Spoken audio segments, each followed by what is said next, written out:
17 বছর পর ঢাবিতে প্রকাশ্যে ছাত্র শিবির।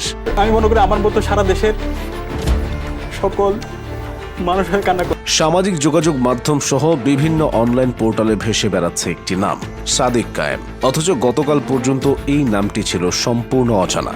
হঠাৎ করে কেন এই নামটি সামনে এসেছে, কেই বা এই সাদিক কায়েম, জানতে হলে দেখতে হবে পুরো ভিডিওটি। আমি সবাইকে আহ্বান জানাচ্ছি। দেখতে খুবই সাদামাটা একটি ছেলে, পরনে পাঞ্জাবি, গালে হালকা দাড়ি, অথচ দেখে বোঝার কোনো উপায় নেই তিনি ঢাকা বিশ্ববিদ্যালয়ের ছাত্র শিবিরের সভাপতি।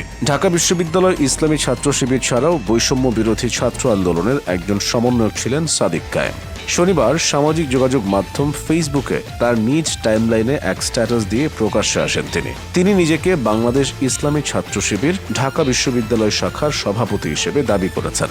স্ট্যাটাসে জানানো হয়, দীর্ঘদিন পর ক্যাম্পাস রাজনীতিতে প্রকাশ্যে আসতে চলেছে ইসলামী ছাত্র শিবির। এছাড়া দুপুর 12:30টার দিকে বিশ্ববিদ্যালয়ের উপাচার্য লাউঞ্জে প্রশাসনের শীর্ষ কর্মকর্তাদের সঙ্গে আলোচনা করেন তিনি। আলোচনায় তিনি জানান, ফ্যাসিস্ট শোষণ শুধু ছাত্র রাজনীতি নয়, রাজনীতির সংজ্ঞায় পাল্টে দিয়েছে।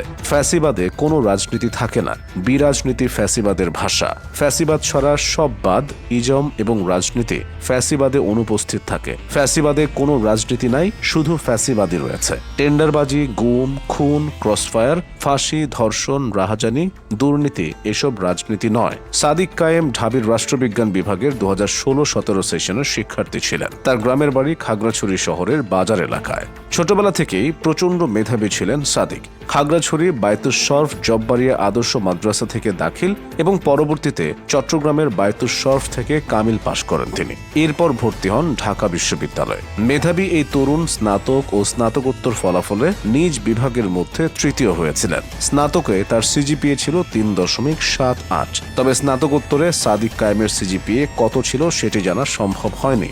গত 5 আগস্ট ঘটেছে সরকার পতন। আওয়ামী ফ্যাসিবাদের গত 16 বছরের ভয়ঙ্কর দিনগুলো কিংবা তারও পূর্বের অনাকাঙ্ক্ষিত ঘটনাগুলো রাজনীতির প্রতি তীব্র ঘৃণা সৃষ্টি করেছিল তরুণ প্রজন্মের মধ্যে। কিন্তু 24-এর ছাত্র জনতার অভ্যুত্থান সব ভুল ভেঙে দিয়েছে। রাজনীতি সম্পর্কে তৈরি হয়েছে নতুন সচেতনতা। দেয়ালে দেয়ালে লেখা হচ্ছে, এখানে রাজনৈতিক আলাপ জরুরি। তথাকথিত কোটা সংস্কার আন্দোলনের পেছনে লুকিয়ে থাকা প্রকৃত উদ্দেশ্য ও রাজনৈতিক চালিকা শক্তি নিয়ে গভীরভাবে পর্যবেক্ষণ করলে স্পষ্ট হয় যে এটি কেবল শিক্ষার্থীদের স্বতঃস্ফূর্ত আন্দোলন ছিল না, বরং এর পেছনে ছিল জামায়াত শিবির, হিজবুত, হেফাজত, বিএনপি এবং বামপন্থী দলগুলো। আর এদের জন্য এই আন্দোলন একসময় বেগবান হয়েছে, এ কথা অস্বীকার করার কোনো উপায় নেই। গণতান্ত্রিক দেশে ভিন্ন মতের প্রতি থাকবে সম্মান, কিন্তু কেউ যেন স্বৈরাচারী না হয়ে উঠতে পারে সে ব্যাপারে রাখতে হবে সজাগ এবং পূর্ণ দৃষ্টি। এমনটাই অনুরোধ করেন সাদিক কায়েম। তার বক্তব্যে তিনি জানান, রাজনৈতিক সংস্কারে অবশ্যই 24-এর শহীদদের আশা আকাঙ্ক্ষার প্রতিফলন থাকতে হবে, তা না হলে ভেস্তে যাবে আমাদের এই স্বাধীনতা।